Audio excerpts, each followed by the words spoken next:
So the first thing is going beyond surface level listening. And what I mean by that, most people listen to things at a surface level. They can say general things like, oh, that's a cool chorus, that's catchy, or I really like that beat, but we can never go beyond that. And surface level listening, when we go beyond and deeper into the reasons why, okay, you think that chorus is amazing, grab your guitar and let's actually, map out the melody.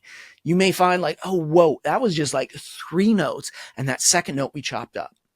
Maybe you listen, you go like, I think that beat's really cool. And you rhythmically dive into it. You grab your guitar and you replicate it with your chords to match it.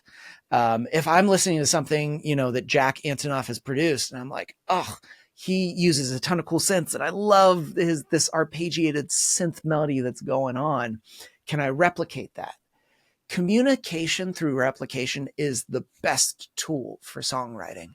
And when I have my collaborators in front of me, the top liner, the lyricist, I want to get this song off the ground. And I feel like if I can replicate my ideas, the things that they're hearing to be like, oh, here's why, that helps the write immensely. So remember, communication through replication.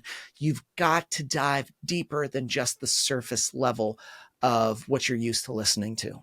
Getting past our genre comfort zones. We all have spaces that we love and we just stay in. For me, it was a very punk centered comfort zone. Like I loved things like Bad Religion, NoFX, No Use for a Name, Less Than Jake, Rancid, Operation Ivy. So there was all this, and anything out of that sphere, out of that world, we viewed in a negative way, which is ridiculous.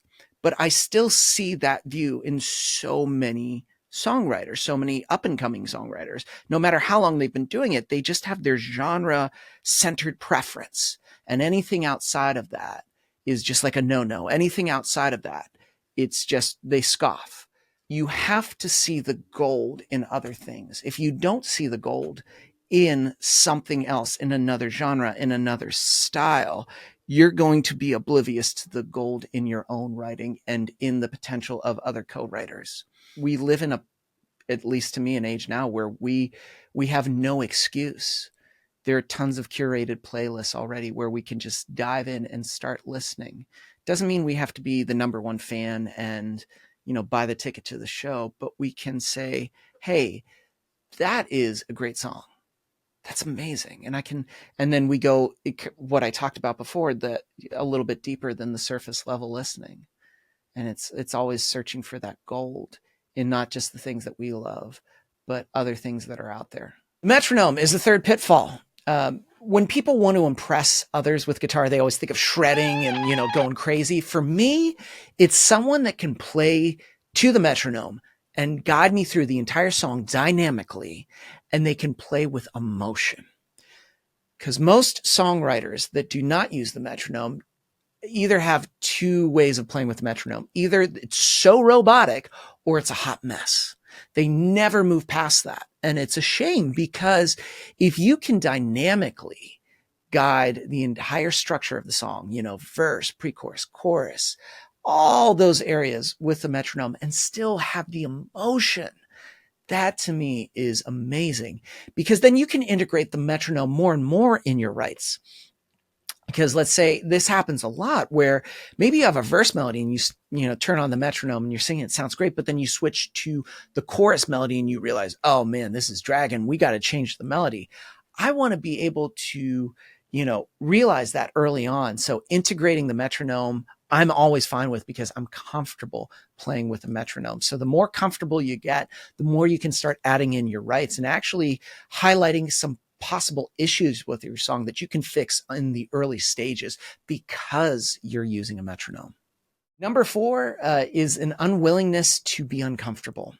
I know Judy talks a lot about this with songwriters, that they have to be uncomfortable. It's the same with those that are trying to get to a next level of playing, a next level of skill. You have to heighten your willingness to get uncomfortable, because there's going to be a lot of techniques, a lot of practicing that you're going to do that will not be perfect, that will be sloppy, that will be all over the place. And you have to be okay with that, because that is part of the process. what happens for most songwriters that play guitar, they say that they're scheduling practice time and they start this new thing. So let's say they go, oh, I only know open chords. I need to dedicate more time to different voicings. Or I play in this one strumming pattern. I need to practice playing with other patterns. They may schedule out the time and start doing it, but as soon as it starts to get a little messy, a little uncomfortable, they stop and they immediately go to something that they're very comfortable with. And they play that for a while and they're like, cool, practice done. And that's why they stay in the same skill set, in the same patterns over and over, year after year, and sometimes decade after decade. It can be broken no matter where you are, but you have to be willing to be uncomfortable. If you're not, this is where you stay in the same place year after year. One of the biggest pitfalls, and this is the fifth one, is accountability. There's zero accountability in their skill, their regimen, and their practice.